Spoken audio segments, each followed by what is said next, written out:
I was standing in the doorway of the master bedroom at 3:15 in the afternoon on a Tuesday in October, holding a folder I had found hidden behind the false bottom of my husband's desk drawer. And inside that folder were documents that made my hands shake so violently, I almost dropped everything onto the cream-colored carpet we had picked out together 17 years ago when we renovated this house with money from my inheritance. The first page was a funeral arrangement contract with Riverside Memorial Chapel, dated for completion within 6 months, and it had my name on it, Jessica Marie Thompson, age 51, as the deceased. I remember the exact feeling of seeing my own name typed there in official black letters under the word deceased, like looking at my own tombstone before I was dead, like reading my own obituary while I was still breathing and thinking and standing there in shock trying to process what I was seeing. The second page was a life insurance beneficiary form, where Robert had changed the recipient from our children to someone named Vanessa Holbrook, a name I had never heard in my entire life, a woman who apparently meant more to my husband than the sons we raised together, or the 32 years of marriage we had built, or the fact that I was still very much alive and standing in his office, discovering that he was planning my death like it was an upcoming vacation. My throat closed up, and for several seconds I could not pull air into my lungs, could not make sense of the papers shaking in my grip, could not reconcile the man I had loved since I was 19 years old with someone who would sit at this very desk, in this house that I decorated and maintained and filled with love for over 3 decades, and calmly fill out paperwork designating where my body would be buried and who would collect money from my death. I could hear the clock on the wall ticking, that loud mechanical tick-tock that suddenly sounded deafening in the silence,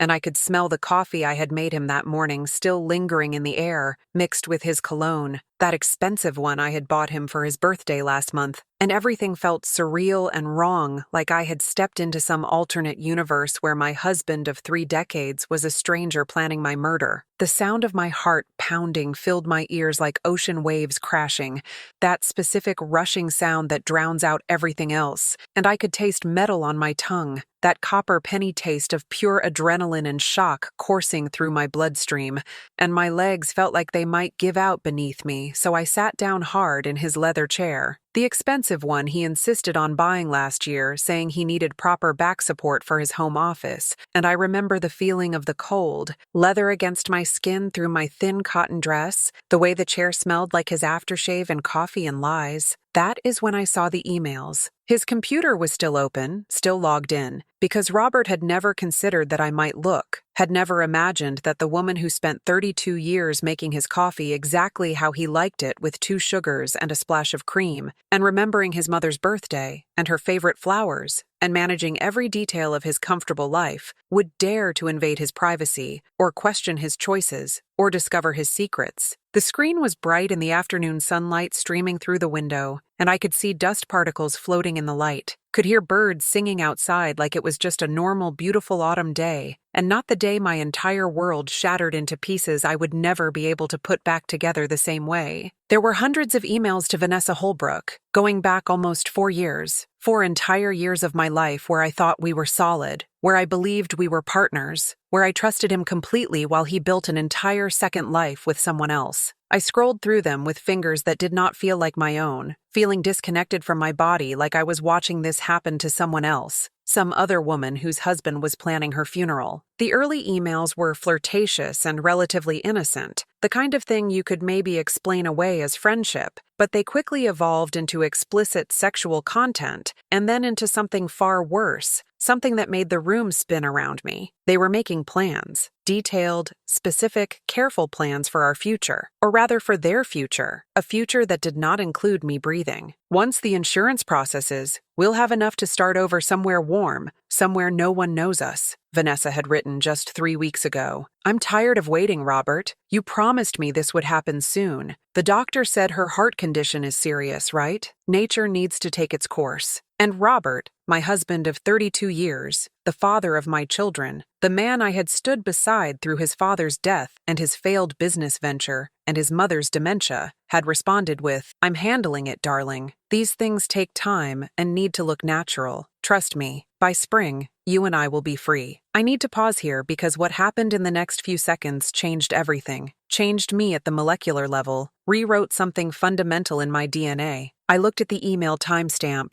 looked at the date, November 3rd, and realized that was the same day Robert had insisted I start taking the new vitamins he ordered for me, the ones that came in a bottle with no label, the ones he said his personal trainer recommended for heart health. The same week, he convinced me to increase my life insurance policy, saying it was smart planning for the boy's future. The same month, he suddenly became attentive and loving again after years of growing distant, suddenly wanted to hold my hand and tell me he loved me and ask about my day. And I had been so grateful, so stupidly grateful, thinking maybe we were reconnecting, thinking maybe our marriage was finding its second wind, never once suspecting that he was counting down the days until I was gone. Something inside me that had been soft and warm for 51 years turned to ice in that moment. Not the ice that melts, but the kind that burns your skin when you touch it, the kind that preserves things perfectly unchanged forever. And I realized with perfect clarity that I had been playing a game I did not even know existed, by rules they made up to keep me powerless. That version of me, the one who believed love and sacrifice would be rewarded, who thought being a good wife meant being a quiet wife, who confused patience with permission to be destroyed, she died right there in that leather chair. And what rose up in her place was someone they should have been terrified of all along. But what they did not know, what they could not possibly have anticipated in their arrogance and their greed and their absolute certainty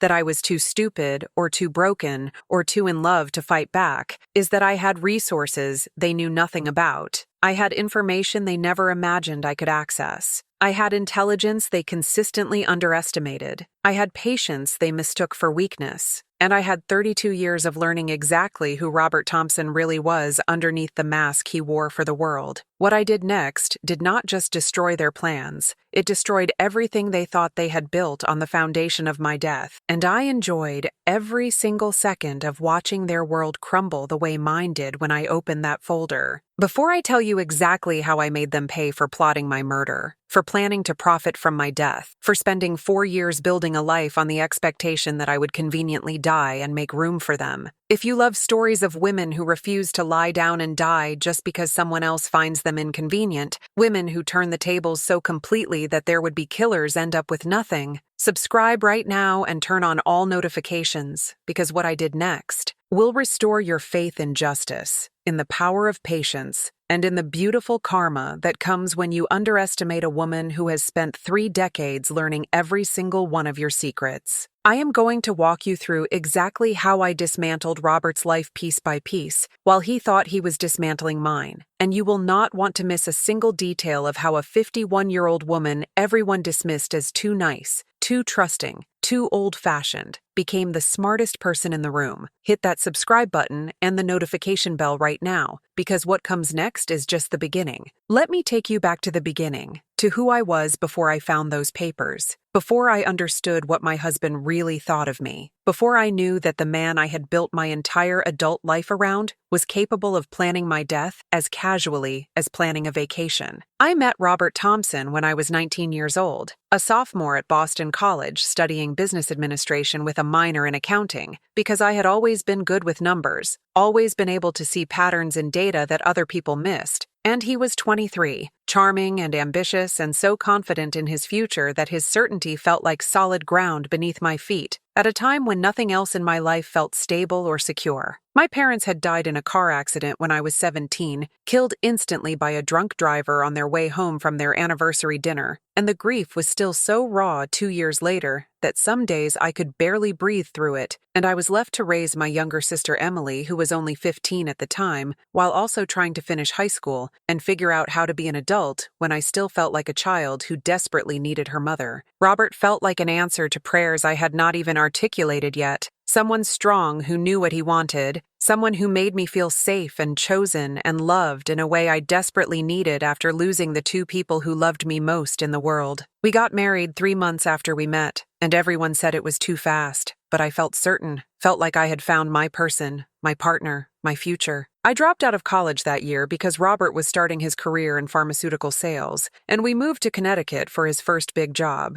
And he asked me to wait on finishing my degree because he needed support at home, needed someone to manage the logistics of his life so he could focus on building his career, needed me to be his foundation while he reached for his dreams. And I said yes because I loved him desperately, because he had made me feel safe and chosen and loved when I was drowning in grief and responsibility, because that is what you did for the person you loved. You supported their dreams, even if it meant putting your own on hold indefinitely. I told myself I would go back to school later, told myself it was just temporary, told myself that building a life together was more important than a piece of paper that said I was educated when I already knew I was intelligent and capable. I did not understand then that temporary has a way of becoming permanent when you are dealing with someone who benefits from your sacrifice. That later often means never, that the dreams you put on hold for other people tend to stay on hold until you forget you ever had them in the first place. We had our first son, Michael, 2 years later, and our second son, David, 3 years after that, and my days became an endless, exhausting cycle of diapers and midnight feedings, and doctor appointments, and developmental milestones and school pickups, and homework help, and grocery shopping and meal planning and cooking dinners that Robert often missed because of work dinners or business trips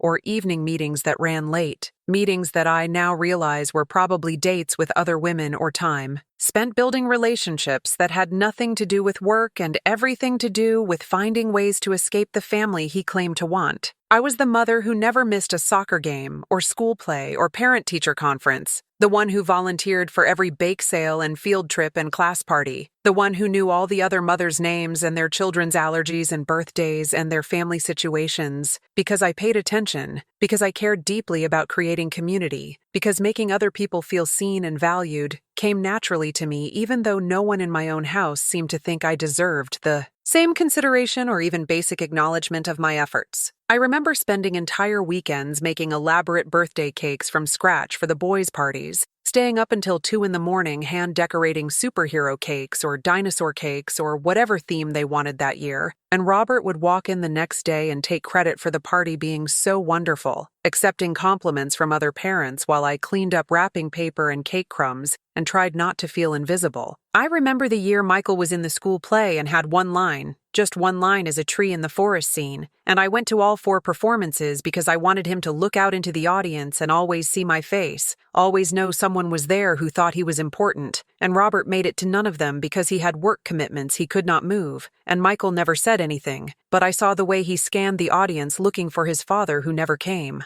I used half of my inheritance to put a down payment on the house Robert wanted, the one in the expensive neighborhood with the good schools and the country club membership, the one that made him feel successful and important when colleagues came over for dinner parties that I planned and cooked and hosted, while he took all the credit for our hospitality. I used another chunk of the money to help him start his own consulting firm 10 years ago, when he said he was tired of working for other people, tired of making other men rich with his ideas and his effort, and I believed in him, believed in us, believed that investing in his dream was investing in our family's future. The consulting firm did well, better than we expected, and Robert began making serious money, the kind of money that should have made us comfortable and secure, but somehow I never saw much of it. He said he was reinvesting profits back into the business, said we needed to think long-term, said I did not understand business finance well enough to question his decisions, and I accepted that because I had been accepting his word as truth for decades, because I had been trained by years of marriage to doubt my own intelligence and defer to his expertise in everything. I kept working part-time as a bookkeeper for 3 small local businesses, using skills I had learned in my 2 years of college and taught myself through online courses, making enough money to pay for groceries and household expenses and the boys' activities, essentially funding the daily operations of our family life, while Robert's income went somewhere I was not allowed to examine too closely. I never demanded access to his business accounts, never insisted on being added to his investment portfolios, never questioned why he said we could not afford things I wanted like a vacation or renovations or help with housework while he bought himself expensive watches and golf clubs and a luxury car he said was necessary for client meetings. Looking back now with eyes that finally see clearly, I understand that I spent 32 years making myself smaller and smaller, so Robert could feel bigger and bigger, dimming my own light so his could shine brighter, pretending to be less intelligent than I actually was, because his ego could not handle a wife who might be his intellectual equal, sacrificing every dream and ambition and piece of myself on the altar of his comfort and success and happiness, while receiving nothing in return, except the privilege of continuing to serve him. I got up every morning at 5:30 to make his coffee and pack his lunch, even though he never once thanked me or acknowledged that this was a choice I made, not an obligation I owed.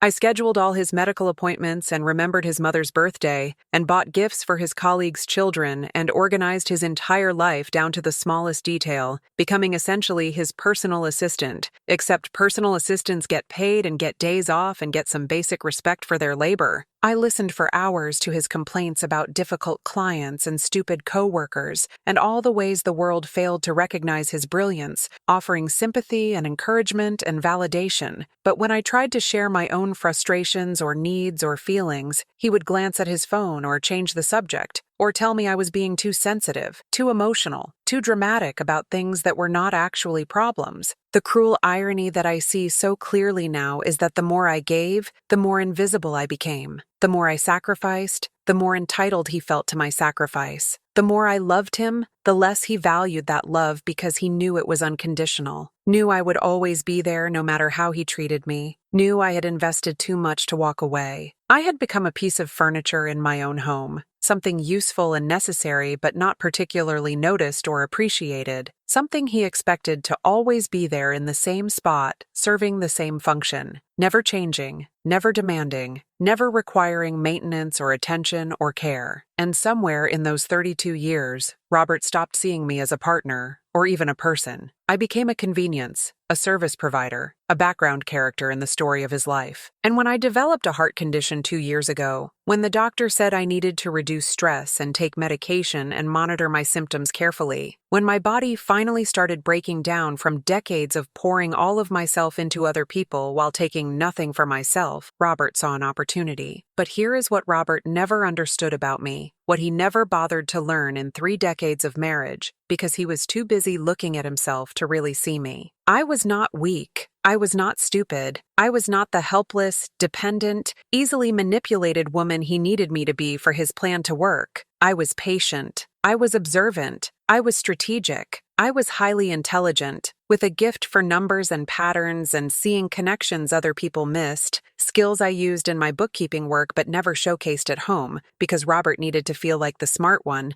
and I had something he did not know about. Something I had protected and hidden and kept separate from him for our entire marriage because some part of me, even in the beginning when I loved him most, knew I might need it someday. I had a trust fund from my parents' estate that my uncle had helped me set up before I met Robert. A trust that was entirely in my name, that Robert never knew existed because it was established before we married and I never mentioned it. A trust that had been growing and compounding for 33 years and was now worth just over $3 million. The trust fund was my insurance policy, my emergency exit, my fuck you money that I never thought I would need to use because I genuinely believed we would grow old together, would be partners until the end, would honor the vows we made when we were young and stupid and full of hope. But the universe has a way of protecting women who protect themselves, and I had protected myself without even fully understanding why I felt the need to keep this one thing separate, this one thing that was mine alone. And now, standing in Robert's office looking at evidence that he was planning to kill me, I understood that this trust fund was not just insurance or an exit strategy. It was going to be the weapon I used to destroy him.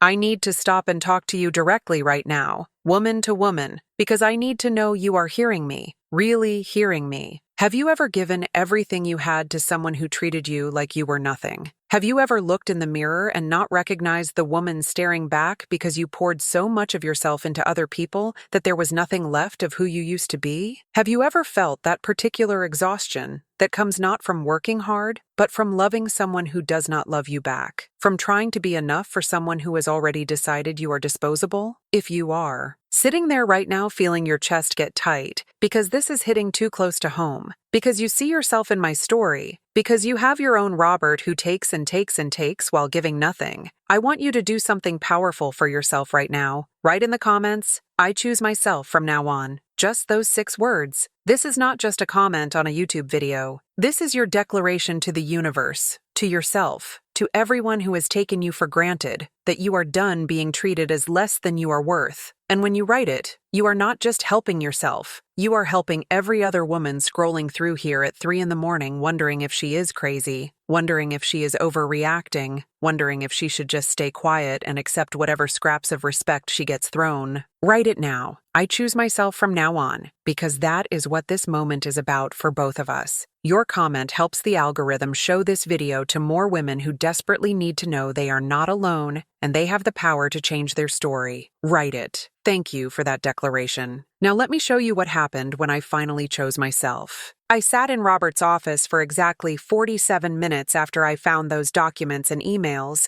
and in those 47 minutes I went through every stage of grief simultaneously. Shock and denial and bargaining and depression and anger all swirling together in my chest until I thought I might actually have the heart attack Robert was apparently hoping for. But then something shifted. Some fundamental reorientation happened in my brain, and suddenly I was not the victim anymore. I was the strategist. I was the chess player who just realized she has been playing the wrong game. I was the woman who was done protecting a man who wanted her dead, and I started making plans. The first thing I did was take photographs of everything. Every single email between Robert and Vanessa, every document about the funeral arrangements, every life insurance form, every suspicious transaction I could find in the files on his computer, everything. I used my phone to photograph it all, uploaded everything immediately to a cloud storage account Robert did not know I had, and then I put everything back exactly as I found it, making sure the papers were in the same order, making sure his computer was at the same screen it had been on when I found it unlocked. I moved through his office like a ghost, leaving no trace of my presence, no indication that I had discovered anything. Then I went downstairs and started dinner like nothing had happened, because I knew the most important thing right now was to not let him know I knew.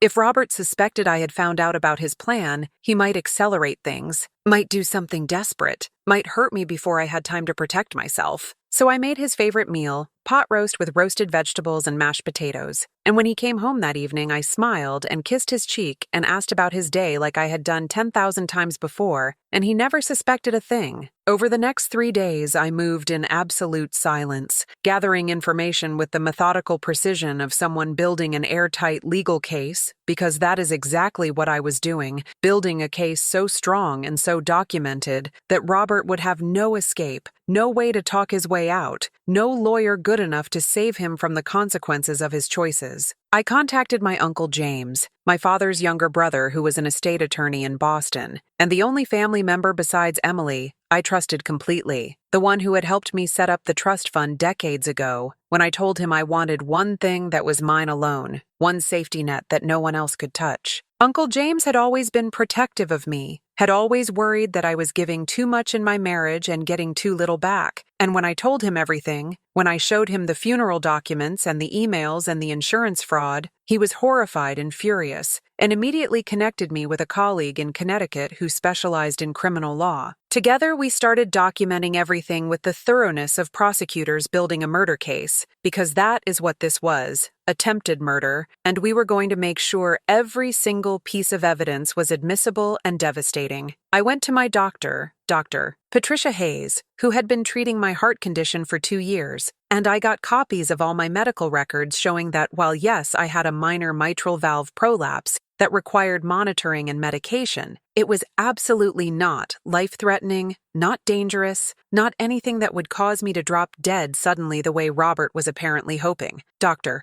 Hayes was shocked when I told her what was happening, shocked that my husband had been lying to his mistress about the severity of my condition, and she immediately wrote me a detailed letter documenting my actual health status and prognosis, which was excellent with proper medication and lifestyle management. I contacted the life insurance company, Connecticut Life and Casualty, and spoke with a fraud investigator named Marcus Wellington, who was very interested when I told him that my husband had taken out 3 separate policies on my life in the last 18 months, totaling over $4 million, signatures, and that I had never signed any applications, never knew these policies existed, and that the signatures on the paperwork were not mine. Marcus pulled the files and within 48 hours confirmed that the signatures were forgeries, obvious ones according to the handwriting analyst they brought in, and the company immediately froze all the policies and opened both civil and criminal fraud investigations that would involve cooperation with law enforcement. I hired a private investigator, a woman named Sarah Chen, who came highly recommended by my uncle's colleague, a former police detective who had opened her own agency specializing in domestic cases, and I had her follow Robert for 2 full weeks to document everything, everywhere he went, everyone he saw, every lie he told me about working late or having client dinners or weekend golf games that never happened. Sarah was incredible, thorough and professional, and absolutely relentless in her pursuit of truth. And within the first week, she had confirmed that Robert had been seeing Vanessa Holbrook for 4 years, that Vanessa was indeed his administrative assistant at the consulting firm I had helped him build with my inheritance money, that they spent 3 nights a week together, Tuesday, Wednesday, and Thursday, at an apartment he was renting in a building downtown under his business name, an apartment I never knew existed, an apartment that Sarah photographed and documented with detailed reports about their routine. She documented that Vanessa was 29 years old, young enough to be his daughter, younger than our oldest son by just 3 years, and that made me feel a specific kind of sick that was different from the betrayal, a disgust at him for wanting someone so young, at her for pursuing someone so old and so married, at both of them for building their happiness on my planned death.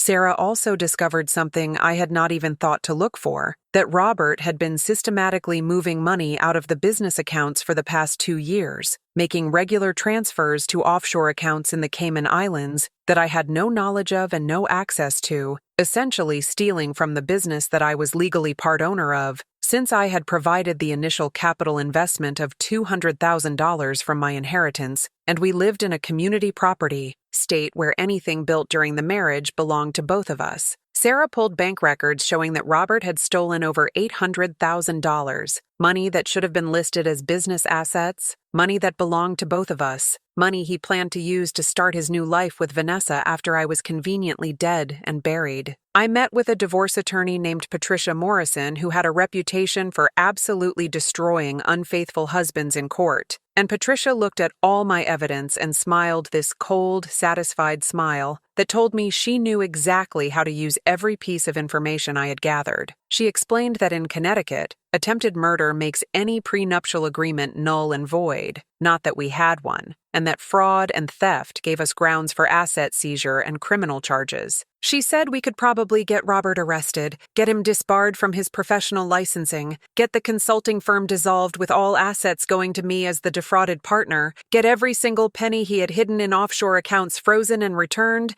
and get me a divorce settlement that would leave him with absolutely nothing. And that is exactly what we planned to do. But I was not satisfied with just legal justice. I wanted poetic justice. I wanted Robert and Vanessa to feel exactly what they had made me feel. The betrayal and the fear and the humiliation and the rage. I wanted them to know what it feels like to have the ground disappear beneath your feet, to discover that everything you thought was secure was actually built on lies and theft and malice. So I kept playing the role of devoted wife, kept making his coffee and his dinner, kept asking about his day and smiling when he came home, kept being exactly who he expected me to be while I systematically dismantled every piece of his life behind the scenes. I was so calm during those weeks, so eerily calm, moving through each day with this quiet certainty that justice was coming and it was going to be perfect. If you are absolutely gripped by this story right now, and you cannot wait to see how I systematically destroyed everything they built on the foundation of my planned death, make sure you are subscribed to this channel with all notifications turned on, because every single week I share stories of women who stopped playing nice and started playing smart, women who turned their pain into power, their betrayal into triumph, their invisibility into influence. This channel is your reminder that being over 45 does not mean being invisible or powerless. It actually means having decades of wisdom that younger people cannot match, patience that comes from experience, strategic thinking that has been refined by years of navigating complex situations, and a level of I do not give a damn what anyone thinks anymore that is absolutely liberating and terrifying to people who are used to controlling you. Every story I share here is about women who reached their breaking point and decided that breaking point would be everyone else's problem, not theirs. Women who stopped asking for respect and started demanding it. Women who realized they did not need permission or approval to reclaim their lives. So subscribe right now, turn on that bell, because the women in this community do not just survive, we dominate. We do not just get even, we get ahead. And I am about to show you exactly how I did it. 3 weeks after I found the funeral documents, everything was in place. Patricia had filed all the legal paperwork, the insurance companies had frozen all the policies and opened fraud investigations, Sarah had compiled a complete dossier of Robert's activities and movements and financial crimes, Uncle James had helped me move the trust fund money into new accounts that Robert could never touch, and the police had quietly opened an investigation into attempted murder based on the evidence we provided. But Robert still had no idea. He was still planning our future, my death and his escape, still counting money that he thought was his, still believing he had gotten away with the perfect crime.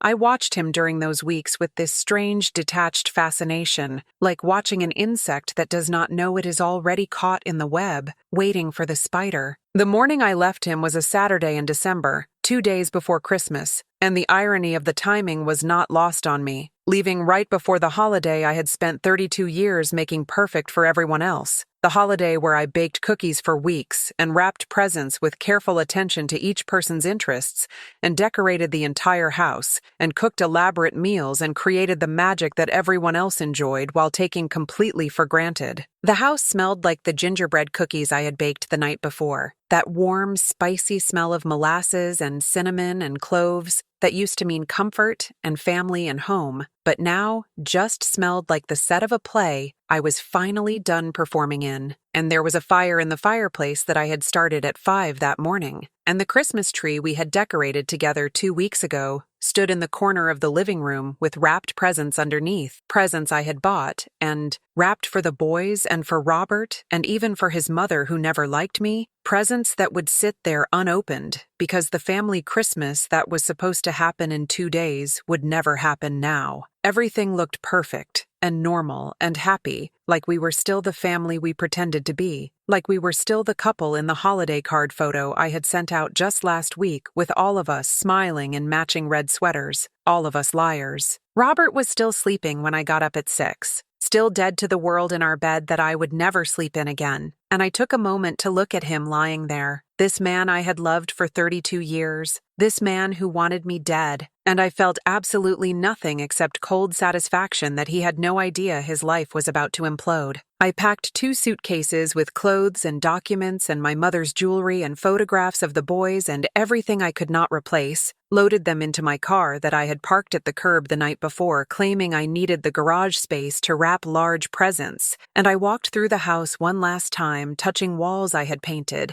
and furniture I had chosen, and rooms I had made beautiful, looking at everything I had built here with my own hands, and my own money, and my own endless effort. Everything I had invested here, everything I was leaving behind. I felt sad for about 10 seconds, genuinely sad for the woman I had been who believed this was love, who thought this was partnership, who gave everything and asked for nothing and thought that was virtue when it was actually just slow suicide. And then I felt nothing but cold satisfaction and absolute certainty that I was doing the right thing, the only thing, the thing I should have done years ago before I wasted so much of my life on someone who saw me as disposable. I left a note on the kitchen counter, propped up against the coffee maker where I knew Robert would see it first thing, and the note said simply, I know everything, the funeral plans, the life insurance fraud, the offshore accounts, the 4 years with Vanessa. The vitamins you have been giving me that you think I do not know are tampered with.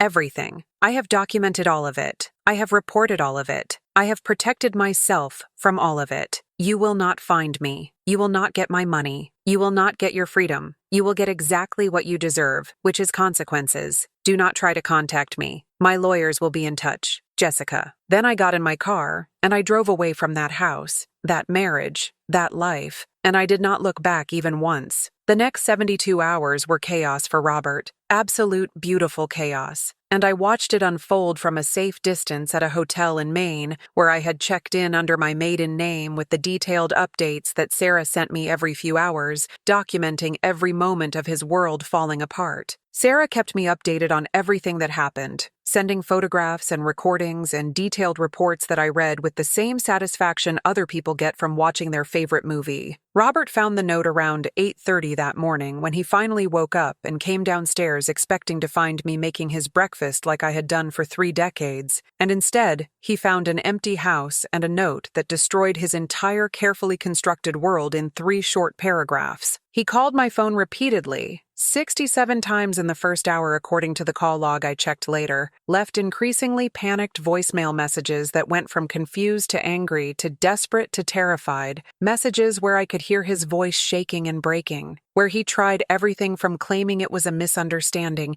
to begging me to come home to threatening me with legal action, to finally just crying and saying he was sorry over and over until I blocked his number. Because I did not need to hear his apologies or his excuses or his lies. He called Uncle James, who answered on the 3rd ring, and told him very clearly, very calmly, that I had legal representation and all communication needed to go through my attorneys Morrison and Associates. And when Robert started yelling and demanding to know where I was, Uncle James simply hung up on him, which I am told Robert was not accustomed to having people do because he was used to bullying and controlling people with his anger. Robert drove to Vanessa's apartment in his Mercedes at 9:45, driving too fast and running 2 red lights that Sarah photographed for documentation, and apparently had a screaming fight with her in the parking lot, where he told her everything was falling apart, that I knew everything, that the police were probably going to get involved, that she needed to disappear and pretend she did not know anything about the insurance policies or the murder plan or the offshore money. Vanessa did not take this news well, from what Sarah could hear and record from her position in the parking lot, and she started screaming at Robert that he had promised her everything would be fine, that he had assured her I was too stupid to ever figure anything out, that this was his fault for underestimating me, and their fight ended with her slapping him across the face hard enough that Sarah captured the red mark on his cheek in the photographs, and then Vanessa went inside and slammed the door in his face while Robert stood there looking lost and panicked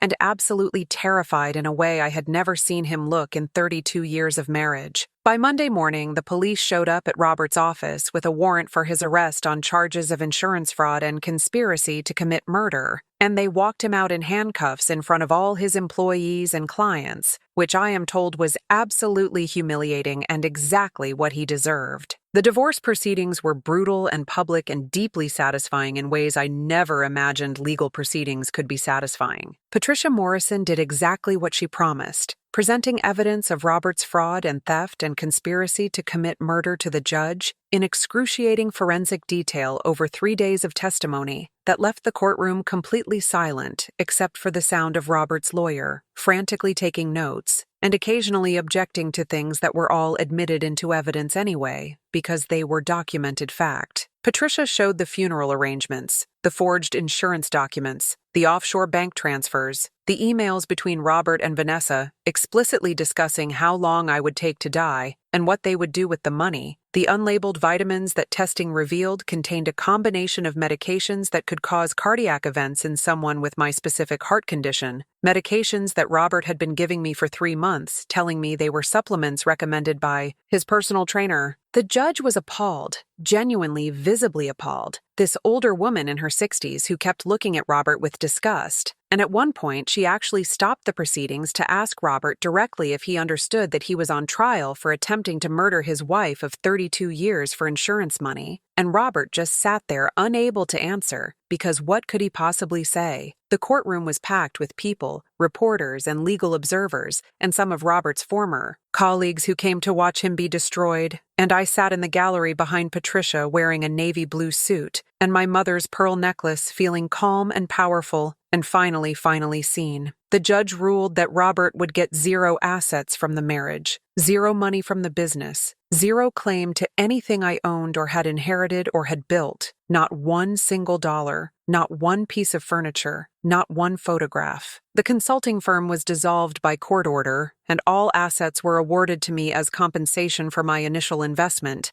plus 32 years of unpaid domestic labor that Patricia calculated at fair market value for a personal assistant, financial manager, household manager, and childcare provider, which came to approximately $3.2 million that Robert now owed me on top of everything else. The offshore accounts were frozen by international cooperation between Connecticut authorities and the Cayman Islands Financial Crimes Division, and every dollar Robert had stolen, all $800,000, was returned to accounts in my name only. The 3 life insurance policies were permanently canceled, and Robert was prosecuted for fraud in a separate criminal case that resulted in a conviction and a sentence of 8 years in federal prison, which he was currently serving in a facility in Pennsylvania. Everything he owned, his precious Mercedes that he washed every Sunday, his collection of expensive watches that he loved more than he ever loved me, his golf clubs that cost more than I spent on groceries in a year, even the clothes in his closet, all of it was sold at auction to pay legal fees and restitution, and Robert was left with literally nothing except a prison uniform and a cell he shared with another inmate in 8 years, to think about how his greed and his arrogance and his absolute certainty that he could get away with murdering his wife had instead destroyed him completely. But the most beautiful part, the part that made me actually laugh out loud when Patricia called to tell me, was what happened to Vanessa. When the police investigation revealed that Vanessa had been actively involved in the murder plot, had encouraged Robert to accelerate my death,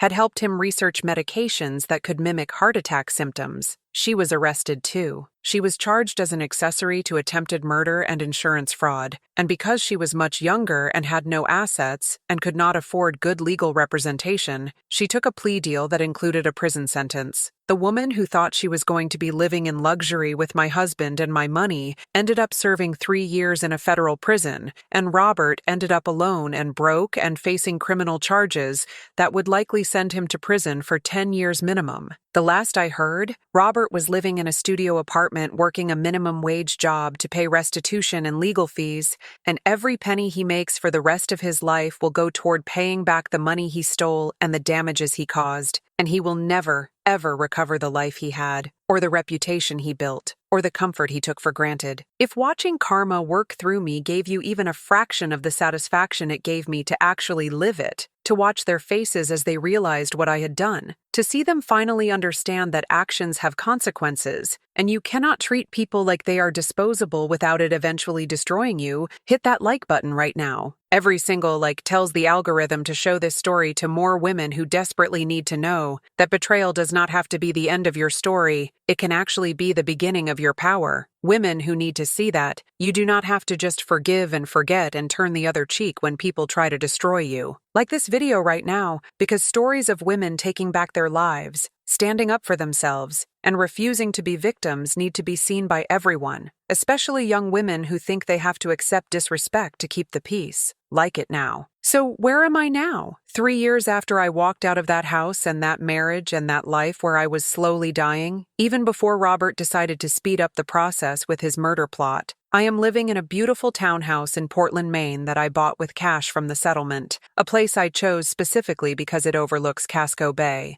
and the water has always made me feel peaceful and free. With windows that let in so much natural light, I sometimes just sit in my reading chair in the afternoon and watch the sun move across the walls and feel grateful to be alive to see it, grateful that I survived, grateful that I chose myself when it mattered most. My townhouse is decorated exactly how I want it, with bright colors Robert always said were too bold, with artwork I bought from local artists because it made me happy, not because it matched some designer's vision of what my home should look like, with comfortable furniture I chose for comfort, not for impressing guests, with photographs of me and Emily and the boys, but none of Robert, not a single image of him in my home because he does not get space in my life anymore. I wake up when my body is ready to wake up, which is usually around 7:30 or 8, not at 5:30 when Robert needed his coffee made, and I spend the first hour of my day drinking tea on my balcony watching the boats in the harbor and planning my day based solely on what I want to do, not what someone else needs from me. I spend my days working as a financial consultant for women going through divorces, using all the skills and knowledge and strategic thinking I accumulated over decades of managing money and households and businesses to help other women protect their assets and their futures from men who think they can take everything just because they always have. I work with women who are scared and confused and being told by their husbands that they are not smart enough to understand finance or legal matters, and I show them exactly how smart they are, how capable they are, how much power they actually have if they are willing to use it. I charge them fair rates, and for the women who cannot afford even that, I work pro bono because I remember what it feels like to be terrified that you have no options, and I want every woman to know that she has options. She has power. She can survive and thrive without the person who is trying to destroy her. I have coffee every morning with a group of women who became my chosen family, women in their 40s and 50s and 60s who understand what it is like to rebuild your life after betrayal, who celebrate my strength instead of trying to diminish it, who see me and value me and love me for exactly who I am without needing me to be smaller or quieter or more palatable. We meet at a cafe near the water called Blue Harbor, and we sit at the same corner table every morning at 8, and we talk about everything from politics to books to our children to our healing journeys to our dreams for the future. These women know my whole story, every ugly detail, and they have never once made me feel ashamed or embarrassed or like I should have seen the signs earlier or left sooner. They understand that abuse and manipulation are insidious, that they happen slowly over years, that smart, capable women can be trapped in situations they never saw coming. We support each other fiercely, showing up for each other's victories and struggles, celebrating when someone gets a promotion or finishes a degree or goes on a first date after divorce, holding space when someone has a bad day or a triggering memory or a moment of grief for the life they thought they would have.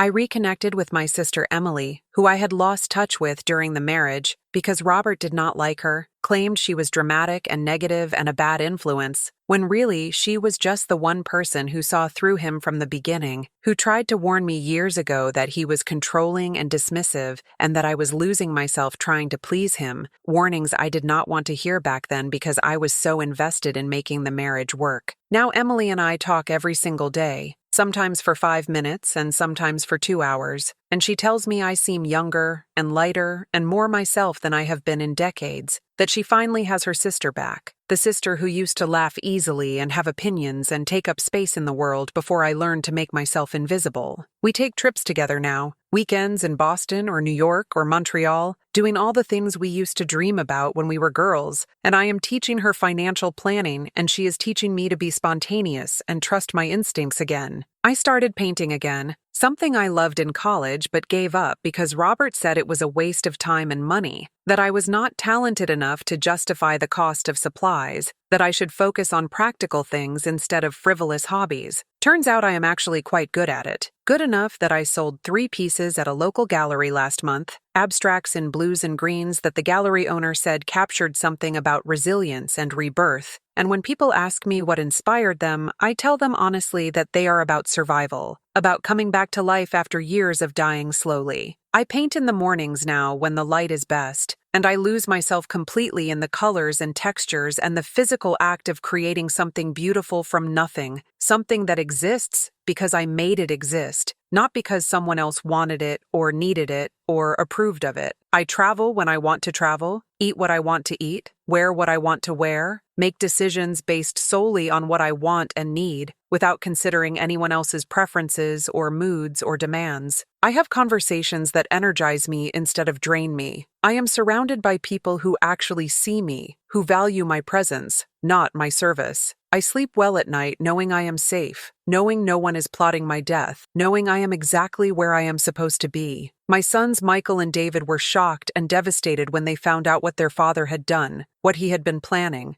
how close I came to actually dying because of his greed and his cruelty. They both cut off contact with Robert completely, refusing to visit him in prison or communicate with him in any way, telling me that the man they thought they knew never existed, that their father was a stranger who had fooled all of us for decades. Michael wrote me a letter 6 months after everything happened, a letter I keep in my nightstand and reread when I need reminding that I did the right thing, where he apologized for not seeing how much I sacrificed, how hard I worked, how little appreciation I got, how much his father took me for granted. He wrote that he was ashamed he had grown up watching his father treat me poorly, and had normalized that behavior, had thought it was acceptable to dismiss my contributions and overlook my needs, and he promised he was working on being a better man, a better partner to his girlfriend, someone who valued and honored the women in his life. David calls me every Sunday without fail, and we talk for an hour about everything and nothing, and he always ends the call by saying, "I love you, Mom. Thank you for everything." Words I did not realize I had been desperate to hear until I finally heard them consistently and sincerely. The money from the divorce settlement and the trust fund means I am more than financially secure, means I will never have to depend on anyone ever again, means I can help my sons with their futures without asking permission or justifying expenses, means I have the freedom to make choices based on what feels right instead of what is affordable. And most importantly, I have myself back. I have my intelligence and my strength and my dignity and my self-respect, all the things I slowly gave away over 32 years, thinking that is what love required, thinking that sacrifice was the same as partnership, thinking that making myself smaller would make my marriage stronger. I was wrong about all of that, and I am grateful every single day that I discovered the truth in time to save myself. As for Robert and Vanessa, I do not think about them anymore unless someone asks me to tell this story, like I am doing now for you. They are simply irrelevant to my life now, footnotes in my history, cautionary tales about what happens when greed and arrogance override basic human decency. They made their choices. Those choices had consequences. I am not responsible for protecting them from those consequences anymore. I am not responsible for managing their feelings or their finances or their futures. The last I heard through the legal system updates I still receive, Robert is still in federal prison with 6 more years to serve, working in the prison kitchen for 35 cents an hour. Every single penny of his future earnings garnished to pay restitution to me and the insurance companies he defrauded. He will be 63 when he gets out, with no career, no reputation, no money, no home, no family, nothing but a criminal record and a label as a man who tried to murder his wife for money. Vanessa got out of prison after serving 3 years, and according to Sarah, who I still keep in touch with, she is working at a call center making minimum wage, living with her parents because no one else will take her in, unable to find better work because of her felony conviction for conspiracy to commit murder. She lost everything too, her youth, her freedom, her future, all for a man who is now in prison and a life that never materialized because they underestimated the woman they planned to destroy. They lost the best thing they ever had, which was me, my loyalty and my love and my unwavering support, and they lost it because they were too greedy and too arrogant and too convinced of their own cleverness to see that I was always the smartest person in the room, always 3 steps ahead even when I was playing the role of someone who noticed nothing. I hope they think about that every single day in whatever small, miserable lives they are living now. I hope they understand, finally, that you cannot build happiness on someone else's planned suffering. I hope they learned something, though I doubt they did, because people like that rarely learn anything except how to be victims of their own choices, how to blame everyone else for consequences they brought on themselves through their own cruelty and stupidity. I want to talk to you directly now, to the woman watching this who sees herself in my story, who has her own Robert, or her own Vanessa, or her own situation where she is being underestimated and undervalued and used. Listen to me very carefully, because I need you to hear this truth that no one else is going to tell you. It is not too late. I do not care if you are 45 or 55 or 65 or 75. I do not care if you have been married for 5 years or 30 years or 50 years. I do not care if you think you are too old or too tired or too financially dependent or too scared to change your life. It is not too late. You are not too old. You are not too tired. You are not too broken. You are not trapped. You are just finally awake. And awake is dangerous to people who need you asleep.